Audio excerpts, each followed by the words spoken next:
Welcome to Ben Franklin's World, a podcast about early American history with Liz Covart. The study of history is key to understanding who we are and how we can affect a better future.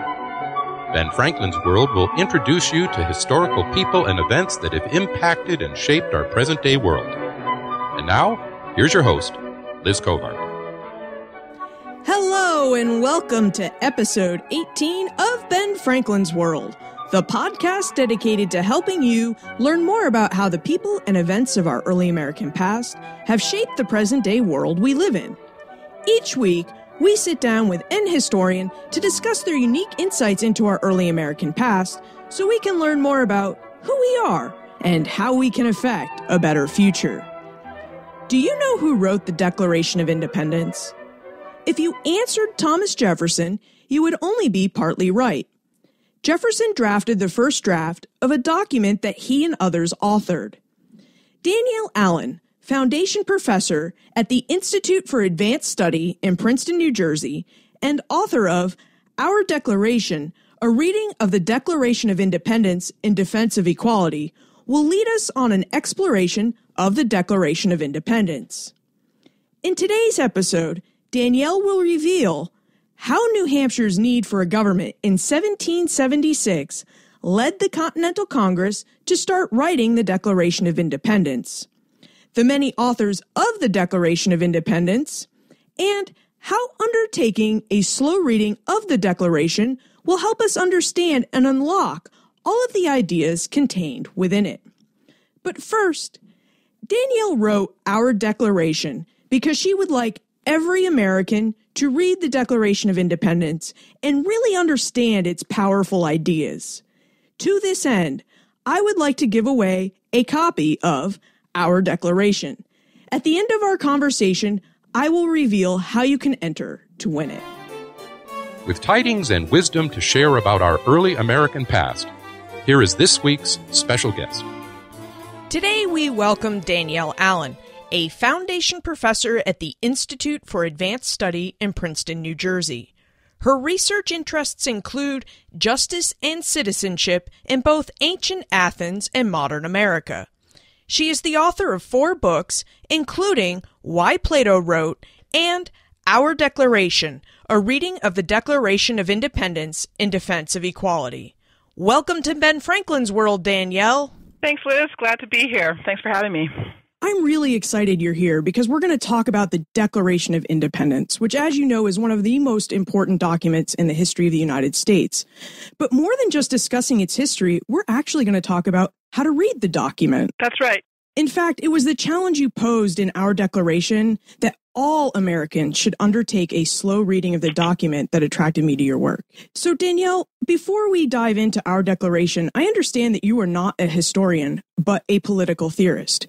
Would you tell us what a political theorist is and what kind of research and scholarship you engage in? Sure. So a political theorist or a political philosopher is somebody who tackles what I think of as all-embracing questions about politics. What is justice? What is democracy? What does it take to make a democracy just and fair? What is power? How can power get organized in ways that permit us to protect ideals like liberty and equality? So the work involves understanding the ideals that make it possible to make something good out of political life, and then thinking about the relationship between those ideals and the institutions, laws, and customs or ordinary habits that make it possible to bring those ideals into being. And so is it bringing those ideals into being what attracted you to study the Declaration of Independence so carefully? So the Declaration is it's an extraordinary text, as you know, and I think it does a beautiful job of simultaneously being explicit and profoundly thoughtful about the content of ideals and exemplifying how to put them into practice. So the document is an extremely procedural document. It's an effort of a group of people to come to agreement about a self-definition, and there are amazingly elaborate procedures that lie behind the production of the document, and which you can see, in some sense, in the document. And that proceduralism or making real is connected to the very ideals of equality and independence and freedom that are articulated in the document. So yes, that drew me to it. Now, when I sat down to undertake your challenge, to undertake my own slow reading of the document, I opened up our declaration and I started to read the introduction. And much to my surprise, you said, you don't necessarily need to know the history of the document to understand it. And I wonder if you could just explain what you mean by that. Sure. I'm happy to do that. And I should probably clarify a little bit about myself, my personal history, in the sense that I currently work as a political philosopher, and I have a PhD in political theory or political philosophy, which also includes the study of the history of political thought. But I have a sort of funny background in that I also did an earlier PhD in ancient history. So I am actually trained as a historian. So when I say that you don't need to read history or don't need to know a lot of history to read and understand the Declaration, I'm actually saying that from the perspective of somebody who loves history, trained as a historian, and so forth. So how exactly can somebody who's committed to history make that kind of claim about the Declaration? The key point, I think, for me is that the Declaration itself is telling a story about human agency, and it's telling a story about the sorts of human agency that we achieve in politics through the use of words, which means that the Declaration already puts an incredibly huge premium on the capacity of language itself to help people towards understanding. And so I think taking the Declaration seriously actually requires taking that starting premise seriously. So it's very carefully written. It adheres to principles of logic, traditions of logical argumentation, which existed in the 18th century and exists still today. So in that regard, with regard to its language, its rhetoric, its use of logical structures, it's actually part of a continuous tradition where our approach to those things now is not so different from the approach in the 18th century. So that focus on language gives us access to, again, a point of continuity between that time period and the present. That's not to say that that historical context doesn't matter. It does also matter, and certainly particular words change their meaning over time. But I think you can dive into the Declaration, and if you try to understand any given word in the Declaration with reference to the other words in the Declaration, what you've actually gotten already is sort of a map, kind of, I think of a sort of treasure map that takes you itself into the context that you need to understand those words without having to do lots of other reading about the 18th century. You know what? Even though in the introduction it says, understand the Declaration on its own terms, you don't necessarily need historical context, you actually provide a lot of historical context for the document before we undertake our slow reading and examine every word and sentence of the document. And what I found interesting about your context is this was something I didn't know. I mean, for most people, the story of how the Declaration came to be is quite familiar. Many people in the 13 colonies, they disagree with the economic, military, and legal policies imposed by Great Britain between the 1760s and 1770s, so they protest. And they protest until it becomes clear that Great Britain, Parliament, and specifically King George III aren't going to do anything to address those grievances. But you relate a very specific story about how New Hampshire needed a government, and that need led the Continental Congress to begin its authorship of the Declaration of Independence. Would you share that story with us? That's right. No, thank you so much. That's a fantastic question. We've acquired this idea that you have to have a revolution first and then you write constitutions, whereas in fact the process in the American experience was the other way around. So in June of 1775, New Hampshire's royal governor fled. So he did already have radicals who sort of were besieging him in his house, and so he fled to a British naval ship. New Hampshire was a highly centralized colony at the time, so all of the administration of the colony flowed through the governor, so at the level of the police and the judges and the legislative branches and so forth, everything required the governor's presence to operate. So the people of New Hampshire had a quandary. How on earth were they supposed to run themselves? And they sent to Continental Congress for advice. And it's really important then that in Congress, when that request for advice came in October of 1775, that 2 of the 5 men assigned to the committee to answer this question were John Adams and Richard Henry Lee, Adams of Massachusetts, Lee of Virginia. These 2 men were both in the Radical Party already in Congress. They were pretty much in favor of independence, but they also realized that they weren't going to get to independence without giving people a sort of picture of what they were headed to. So the New Hampshire quandary was an incredible opportunity for them, sort of intellectually and strategically. They had to answer the question for New Hampshire of what to do. And their answer was that New Hampshire should go ahead and write itself a constitution. So New Hampshire was the first colony to set itself up as a state, as it did with the Constitution in January of 1776. And beginning with that response to New Hampshire, Adams and Lee started a campaign to get other colonies to begin writing constitutions for themselves. Their argument was basically that the king had, in the fall of 1775, declared the colonies out of their protection. And therefore, they all had to recognize that they basically didn't have any governments. How could they possibly be the king's magistrates if the king, was no longer keeping them in his protection? So the king, they argued, had effectively thrown the colonies into anarchy. They had no choice but to set up new governments. And so that process was well underway before they could decide to declare independence. So by July 4th, there were already a handful of colonies, 4 or 5, that had written their constitutions, with several others in process. And Adams was very clear in his to-do list for Congress in February of 1776 that the first thing was to get all the colonies to institute their own governments, and then further down his list came the idea that they need to declare independency. So it was this quandary in New Hampshire, this moment where they found themselves without a government, that provoked them to a process of constitution forming, which that was really the foundation for independence. So that's a really important revision to our sense of the story. So constituting came actually before revolting, as it happens. It's funny, we have such a glorious picture of the American Revolution in our mind, but we often forget what a scary event it was. These protests were really violent. But added to that fear is the fact that King George III, says you are no longer protective. And then in the case of New Hampshire, they're actually without a government. So that must have really added to the fear of the event.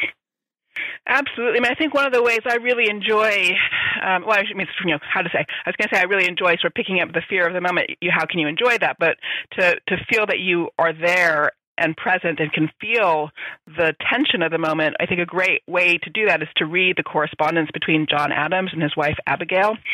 So John was in Philadelphia with Continental Congress, and Abigail was in Braintree, Massachusetts. And Massachusetts, of course, had seen armed clashes between the colonists and the British as early as April of 1775. So they are living with, actual violence erupting continuously and regularly. And John Adams writes to Abigail, and he wants news, and she writes back with very clear articulations of the sense of anxiety and the worry about whether a particular place is going to get attacked, and what does that mean for people. So there's a real powerful sense of vulnerability that comes out of those letters. That's a great suggestion, and the Massachusetts Historical Society and the Adams Papers editorial project provides many of those letters online, so I'll include a link to those letters in the show notes for this episode. That would be fantastic. I think they're a true treasure trove, and I really wish more people would dive into them.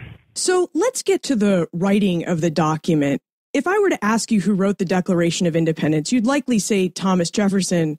But Danielle, you contend that Jefferson merely wrote the first draft of a document authored by a group. Would you explain how the Declaration of Independence was written by a group and why democracies require what you call the distinctive art of group writing? Sure. No, thanks a lot, Liz. So again, another terrific online resource is the Records of Continental Congress, which the Library of Congress has online, so maybe we could throw a link in there too. Definitely. But if you spend some time sort of surfing through those records, the extraordinary thing about it is just, they wrote a lot of declarations, they wrote a lot of memos, they passed a lot of resolutions, and any time Congress passed a resolution, they would write a text to go with it to explain that resolution. So at the point that somebody gets assigned to draft one of those resolutions, there have already been extensive congressional conversations about what should be in the resolution. And then a group is basically given the job of trying to boil that all down and provide a document for everybody to argue over again and make their changes. So in the case of the Declaration, It's important to remember that actually in early May 7th through 15th, Adams had brought a resolution forward in which the Congress resolved that they would encourage all the colonies to institute new governments. And then Adams wrote the resolution, the text of the resolution that went with that. And a lot of the language of the Declaration is already there in that early May document. And then in early June, Richard Henry Lee stood up in Congress to resolve that the colonies should declare their independency from Great Britain. They decided to defer the vote on the actual question of independency, but in order to prepare for a vote in early July, they decided to go ahead at that time and assign a committee to draft the declaration that would explain their resolution. So Adams, the consummate politician, did the work of campaigning for people to be elected to that committee. He got Jefferson elected the head of the committee with the most votes and himself second. And then came Franklin and Sherman and Livingston. And Adams admired Jefferson's pen, and he knew this was an important resolution, an important document. He wanted one of the best writers to be at the head of the job. But once that committee is elected, then they had the job of talking about what would be in that declaration. And we can see those conversations. Actually, we know they talked about it because when you look at the pieces and parts of the Declaration, for example, if you take the list of grievances, the extraordinary thing about the list of grievances is that half of it has the structure of arguments that Adams has been making over the previous year, and the other half has the structure of arguments that Jefferson has been making. So right from that little detail, you can tell that they sat down and said, okay, well, what are going to be the parts of this declaration? Okay, let's have this from me, Adams, this from you, Jefferson. We're going to put this together. Jefferson, you go off and give us the synthesis of all of this. So Jefferson did that. Then, of course, the document had to come back to Congress for further debate about its content. And Congress cut Jefferson's declaration by about 25%. So at every stage, different voices are weighing in about the shape of this document. And Jefferson really did just have the job of trying to express the common, agreed-upon opinion that the group was forming. So that's the sense in which the Declaration represents a process of group writing, and it's polyphonic. I mean, you can still see the traces of different distinct voices in it that Jefferson, again, had the job of bringing together into a single coherent statement. And another distinct voice that you haven't mentioned yet are the four printers who played an important role in authoring the Declaration of Independence. And I wonder if you would tell us how printers helped author a document that had already been written. No, that's a fantastic question, and it's an amazing story of the Declaration. So, after Congress passes the final text, there's still the job of turning that into a text that other people can consume. Who needs to consume it? The general public, the military, which needs to understand the purpose of its fighting, and courts in Europe. And so how is that going to happen? The first thing that the Congress does is send the text to a printer named John Dunlap, who did the bulk of official congressional printing, and he produced what's called a broadside, it's basically a poster. And a few hundred copies of those that he finished immediately. So that was the July 4th and 5th text that was first available, that went out again officially to the military, and so forth. In his text, he introduces an unusual dash in the second sentence of the Declaration of Independence. The second sentence is the famous one about, we hold these truths to be self-evident, and it's an incredibly long sentence that starts from that first set of truths we know about, that we all have rights to life, liberty, and the pursuit of happiness, and it moves from those individual rights through the argument that governments are instituted to secure those rights, and that therefore when governments become destructive of those ends, we have the right to alter and abolish them and set up new governments. And it's an incredibly important, it's the core argument of the Declaration, the theory of revolution, the relationship of individual rights to the value of government for securing those rights, and so forth. And there's this unusual phrase, pursuit of happiness, in it, and Dunlap, by putting a dash after it, gives it this extra emphasis. And so that's a sort of new picture of the Declaration. Then you also have the official record book in Continental Congress's minute book. So that's written out by the Secretary of Congress, Charles Thompson. That's actually a handwritten version. Then you have newspaper printings. And on July 6th, we get the first newspaper printing. And funnily enough, this one is not an authorized printing. On July 6th, Benjamin Town produces a version that does not come from the Dunlap version. Somebody else has slipped him a copy of the Declaration. Based on capitalization patterns, it looks as if Jefferson or one of his friends has slipped it to town, whereas Dunlap is clearly working from a version from John Adams. At any rate, Town prints a version, and he changes the second sentence from how it's been in any prior manuscript, and he takes it and he breaks it into two with a period after pursuit of happiness. That's a pretty significant change because it gets picked up in a lot of places. Then we have the fellow Timothy Matlack, who was a clerk in Congress, who writes out the parchment declaration. So we would call him a calligrapher, really, rather than a printer. But that's really the most important document. That's the one that everybody signs. And he does this amazing thing late in the document of capitalizing an important "we." Right? In every stage of these oppressions, we have petitioned for redress. And in all the manuscripts, that "we" is a small W. And he makes it a capital W. So he clearly wants to emphasize this new collective agent, we the people. And so that, I think, for me, that's where I like to see that's the moment where the people is born, when this ordinary clerk in Congress decides he's going to capitalize that we. He's going to put his stamp on the document and indicate what he thinks is especially important about it. And then in January of 1777, the Congress, now on the run, they've left Philadelphia. They've moved to Baltimore because the British are in Philadelphia. Congress decides they need another official text so that each of the 13 now states can have a copy for their records. And so they ask a Baltimore printer named Mary Catherine Goddard to print up another version for them. And hers, too, has these distinctive changes, and so therefore you can see her voice in the document. The thing that she does, which is different from any previous version, is to put all of the words for God, so creator, supreme being, divine providence, in all caps. So she's conveying that for her, the document really is grounded on an idea of what God has done. So you have these very different perspectives on the document. Matlack, for example, celebrating the idea of we the people, and Goddard celebrating the idea of God as providing a foundation for the document. So I like to say it's important to recognize that not only is the text polyphonic and has multiple voices in it, but then also the tradition, the textual tradition of printed and other manuscript but official versions of the text, they all have slightly different takes on what's in the Declaration. And so right from the beginning, we can see that there are multiple versions of the text, multiple ways of understanding it. And we need to understand the value of the diversity of that tradition. There's no single completely unified original view of what document is right from the get-go. It's a very multifarious kind of document. And it is pretty amazing. I mean, we take for granted, if we know how to read, we take punctuation for granted. It just becomes second nature. But punctuation really helps us interpret and understand the language. And the printers, they read the document, and their changes in punctuation show that they carefully considered it and then put punctuation they thought necessary into the document to help direct their readers to the points that they thought were most important. Exactly. Yeah, there's this sort of myth afoot that punctuation was higgledy-piggledy in the period and didn't matter, and same with capitalization, and that's not quite right. Punctuation absolutely mattered, and already in the 18th century, punctuation was used to track syntax.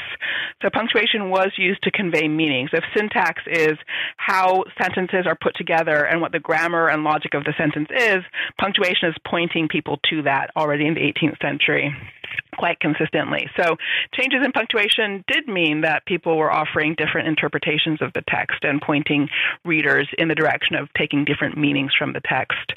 With capitalization, it's a slightly different matter where there is more stylistic, and in the sort of from the middle to late of the 18th century, the norm was to capitalize lots of nouns, most of the important nouns. That was the sort of standard. And Jefferson was actually at the head of a vanguard, a stylistic vanguard that wanted to just get rid of all that capitalization and do what we do now, where you capitalize at the beginning of sentences but not otherwise. And so at the end of the 18th century, in the period when the Declaration is first printed, you do see a wide variation of capitalization patterns. And there it is less the case that the capitalization is meaningful. It is more simply a matter of stylistic conventions and which stylistic convention a printer felt like following. So we've covered how the Declaration came to be and how the language in some ways came to be there. I wonder if you could talk about how we should undertake a slow reading of the document, just like you challenge in the book. And can you tell us what makes slow reading different from reading at our normal speeds? Yeah, that's a great question. Yes, I think of slow reading in some sense as a little bit like deep sea diving or something like that, where you really get to go down and see things that you don't notice when you're just skimming along the surface in a speedboat. So you get to see sort of all the fish and schools of fish and how they're interacting with each other, or you can watch the dynamics between big fish and little fish and that kind of thing. Whereas, again, if you're in a speedboat skimming along the surface, you still get to your destination. You get across to the island, but having missed all the life underneath living in the sea. And so to take that metaphor and apply it to a document, what that really means is when you read the Declaration fast, you basically get out of it in a kind of loose way. Okay, they expressed some principles, they had a list of complaints about the king, and then they declared independence. Voila, done. Got the basic picture of the document. And that's true. That is a basic picture of the document. But if you really want to know what were those principles, then you actually have to really slow down and ask yourself about each sentence. Okay, well, where are they actually expressing their values in this sentence? They're partly expressing their values when they invoke concepts like life, liberty, and the pursuit of happiness, but they're actually also evoking their values when they say things like, when in the course of events it becomes necessary. The notion of necessity is a really important idea that people use to convey their values again. So when you define something as necessary, you are just indicating that you have a sense of obligation, or else that you're facing something inescapable to which you have to have a response. And that response is going to be colored by your values. So there's a lot to be learned about the ideals from moving very slowly and really scrutinizing all the words to see where the values come in. And similarly with the grievances, it's not just a kind of random list of complaints about King George. There's a really impressive structure underneath it. First, they complain about violations to the legislative function, then they complain about violations to the judicial function, then they complain about violations to the executive function of government. So, whoa, look, there's a constitutional theory inside that list of grievances. And that's the kind of thing that if you just, skim through the list, you won't pick up because you won't take the time to see the structure underneath it. So slowing down and asking, how is this sentence put together? How is this group of sentences put together? What is the method of organization underneath them? What explains the word choice?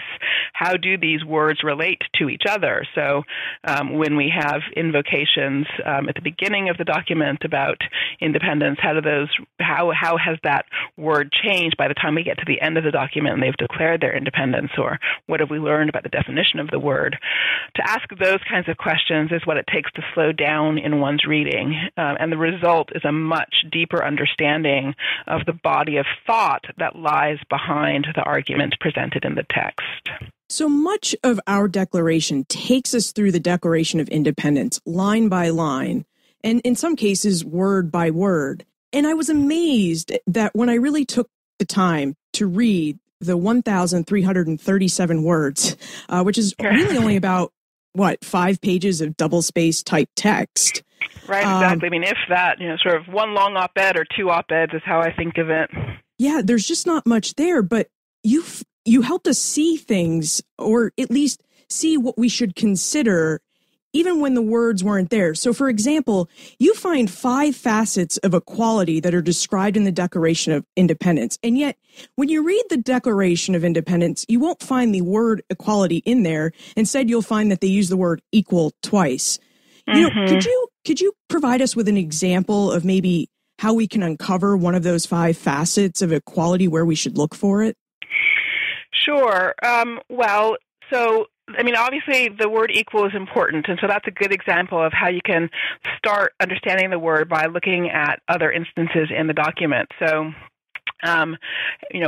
when we think about equality in the Declaration, we go in our heads, first of all, to the phrase life, liberty, and the pursuit of, all men are created equal and endowed with the rights of life, liberty, and the pursuit of happiness. We sort of think that that's how equality enters the document, whereas in fact, It enters in the first sentence when they describe a necessity to take their separate and equal place among the world's nations. So then you have to ask yourself, wow, does this use of equal relate to that use of equal, or what is the relationship between the two of them? And that begins to open up a kind of field of inquiry as to what the meaning of equality is. And so then once you realize that in the first two sentences they've invoked this really important term, you have to ask yourself, well, gosh, does equality come in some other place? Because as you point out, the word doesn't come in. But then if you look closely, you begin to realize that there are places where synonyms to equality come in. So at the very end of the document, for example, they mutually pledge their lives, their fortunes, and their sacred honor to one another. And that idea of mutuality is closely related to the idea of equality. And so you begin to see that that mutual pledge it indicates their egalitarian social bond, and the fact that they've made that egalitarian social bond, their willingness to commit to each other and to share equally with each other mutually, they've made that the foundation of their fighting power, right? So in other words, their ability to plain old have their war for independence depends on that social foundation of egalitarianism. So you see that facet coming in that way. And then you sort of, you look at the document and ask, well, okay, well, does this idea come up elsewhere? And then you do begin to see other places. So when they say to the king, in every stage of these oppressions, we petitioned for redress, and for every petition, we've only been met by repeated injury. There's no word for equality there, but the formulation is closely related to maxims about reciprocity, the need for people to respond to injuries. And reciprocity is another concept that in the traditions of political thought is closely linked to the concept of equality. So that's the way in which you can begin to sort of trace the conceptual network that is tethered to those first two early invocations of the concept of equality or of the equal at the beginning of the document.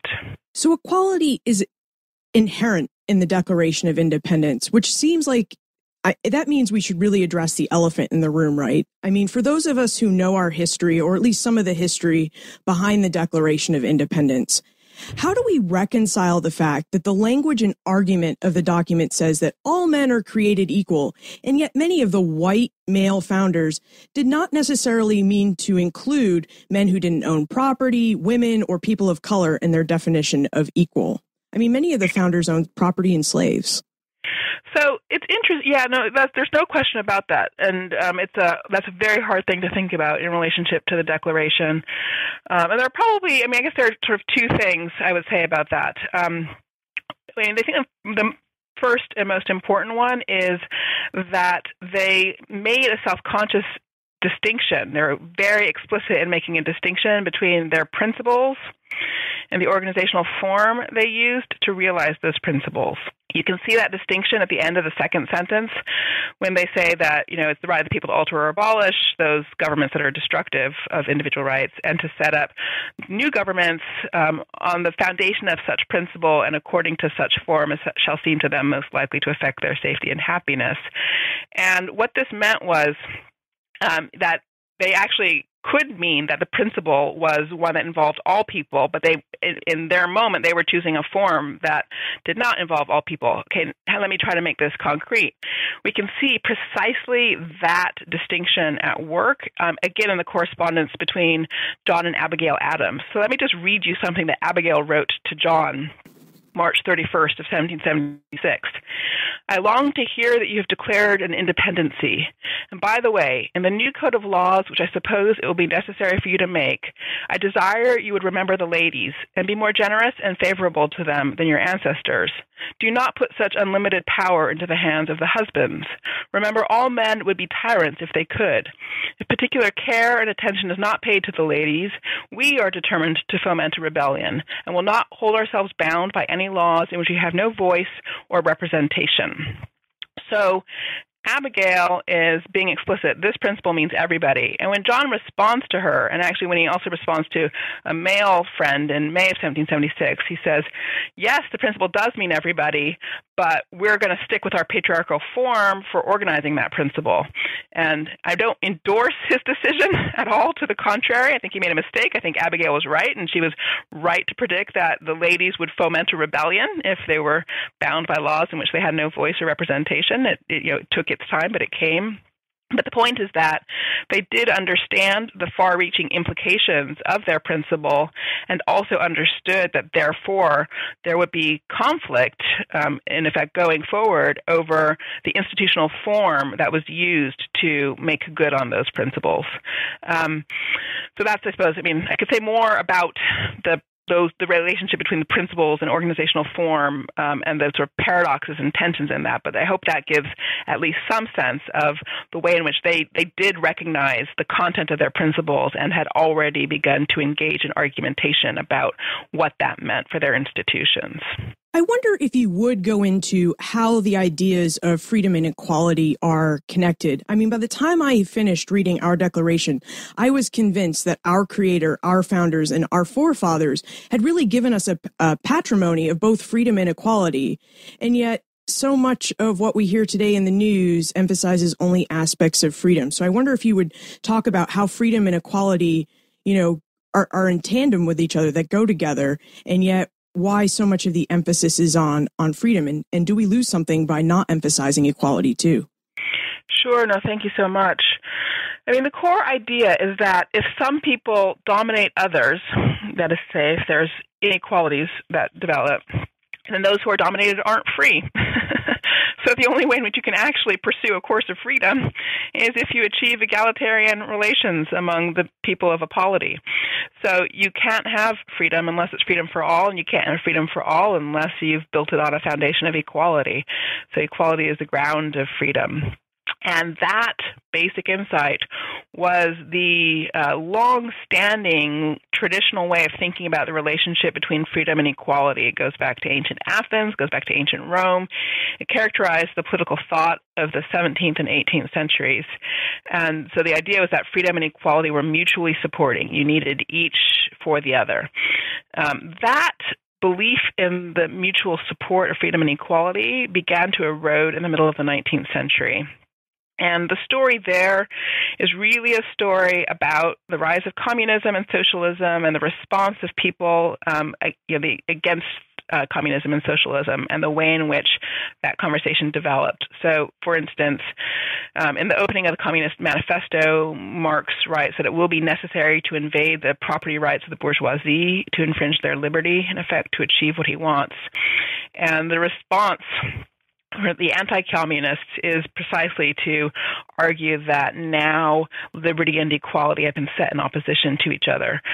So there was a political economist, for example, at the end of the 19th century at Yale named William Graham Sumner, who was one of very, very ardent anti-socialists, and he developed this pithy formulation in which he said, so, our choice is clear. Basically, the alternatives are freedom, no equality, or I shouldn't say that, freedom, inequality, and survival of the fittest. So he connected it to sort of social Darwinianism, or equality, unfreedom, and survival of the least fit.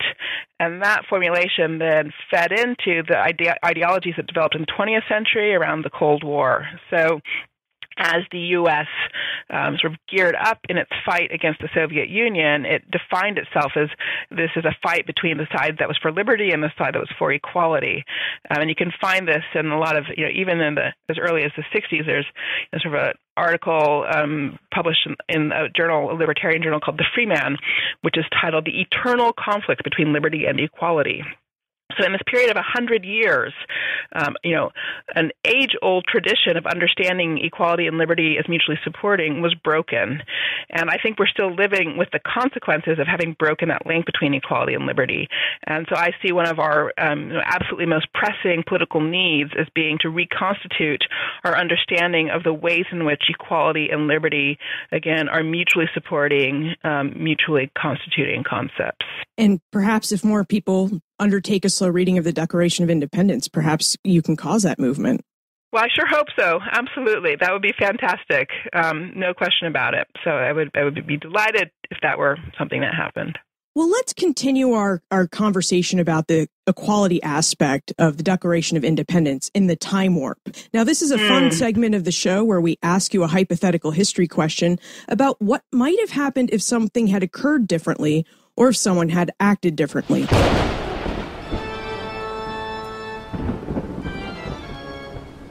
The time warp. Historians can't predict the future, but they can speculate about what might have been. So let's talk about if the Continental Congress had acted differently. If Thomas Jefferson had had his way, the final version of the Declaration of Independence would have included lines that charged King George III with waging a, quote, cruel war against human nature itself, violating its most sacred rights of life and liberty in the persons of a distant people who never offended him, captivating and carrying them into slavery in another hemisphere, or to incur miserable death in their transportation thither. That's a hard word to say, end quote. It is, yeah. Furthermore, Jefferson charged George III with being, quote, determined to keep open a market where men, and that's all capitalized, should be bought and sold, end quote. So, Danielle, in your opinion, what might have happened if the Committee of Five or the Continental Congress had allowed Thomas Jefferson to keep those lines in the Declaration of Independence? How would they alter our understanding of the document, and would those lines have changed the course of United States history in any way? That's a fantastic question, and I do think they would have changed the course of United States history. The Declaration, in my view, is a document that does tip slightly in an anti-slavery direction. And my view is confirmed, ironically, by the Confederates, who in the middle of the 19th century wrote their own Declaration of Independence, and they said explicitly, we have to write a new one because that first one was no good, and it was no good because it argued that all men are created equal, whereas our government will be the first one in history to be founded on the principle that the white man is superior to the Negro. So the Confederates themselves saw the Declaration as being an anti-slavery document. But it took really 60 years for people to come to full clarity about that point. And I think if that language of Jefferson's that you just quoted had been included from the get-go, the anti-slavery meaning and consequence of the Declaration would have been evident much sooner. They were evident in the sense that some participants in these conversations, John Dickinson, a member of Continental Congress, did free his slaves in the wake of the Declaration. He was the only member of Continental Congress to do so, but he did do so. And in the wake of the Declaration, Pennsylvania, conversations in Pennsylvania began to move towards the abolition of slavery there. So we can see that in that way that the Declaration did have meaning for people in an abolitionist direction. But I think that meaning would have been powerfully accelerated if that text hadn't been cut out. And so, I think what that means is that, I don't know what that means is that civil war would have come sooner, or whether we would have found a way through the slavery issue without descending into civil war. I couldn't say which of those things it is, but I do think the question of slavery would have been resolved far sooner if that language had not been cut from the Declaration.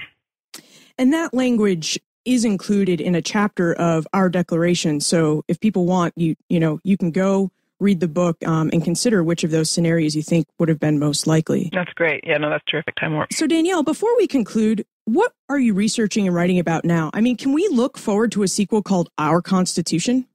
I'm certainly not in the near future.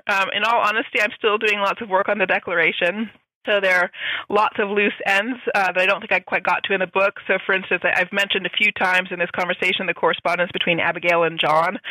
It's a fascinating correspondence, and I really think there's a lot of the story that I didn't tell that ought to be told that comes out of their correspondence. And some of that story is about this question of how they responded to recognizing and being forced, as Abigail forced John to recognize that those big principles of human equality did include the ladies, as she puts it.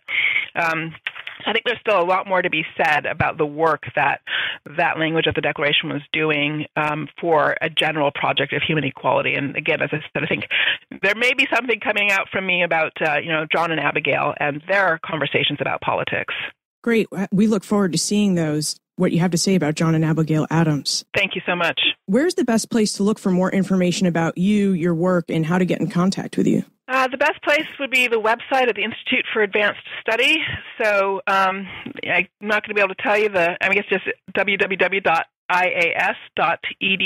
If you go to faculty and look for me, that should take you to my personal homepage. Well, we'll even make it easier. We'll include a link right to your personal homepage in the show notes with all of the other documents we've talked about today. Fantastic. That's great. Well, this has been great. I hope more people undertake a slow reading of the Declaration of Independence because it really opened my eyes. So thank you very much for that. Oh, my pleasure. I'm so glad. Yes, I hope people will pick up the slow reading project. I mean, it's a heck of a lot of fun.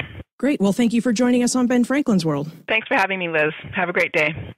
In order to fully understand the powerful and still relevant ideas of the Declaration of Independence, we must first read the document slowly and digest its words. Danielle provided us with a few tips for how we can undertake a slow reading of the Declaration. We must watch punctuation, look up words in the dictionary when they don't evoke a clear definition in our minds, and we must follow the Declaration's argument. Danielle wrote our Declaration because she would like every American to read and unlock the powerful ideas of the Declaration of Independence. I would like to help her fulfill that dream. To this end, I am giving away one copy of Our Declaration. To enter, complete the following steps. Visit the show notes page for this episode, benfranklinsworld.com/018. Click on the link to either the John and Abigail Adams correspondence or the Journals of the Continental Congress. Select and read one letter or journal entry. Return to the show notes page and tell us about the letter or journal entry you read in the comments section.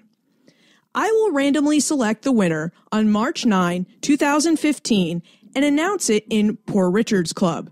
So if you haven't signed up to join our social community, you can do so after you leave your comment by signing up to receive the Franklin Gazette, the official newsletter of Ben Franklin's World, which will provide you with access to Poor Richard's Club. Finally, what do you think would have happened if the Continental Congress and the Committee of Five had let Thomas Jefferson keep his anti-slavery passages in the final draft of the Declaration of Independence? Tweet me your answer at Liz Covart or send me an email, liz@benfranklinsworld.com. And of course, you could also leave a comment on the show notes page while you were there to enter the book giveaway. And remember, never leave till tomorrow that which you can do today.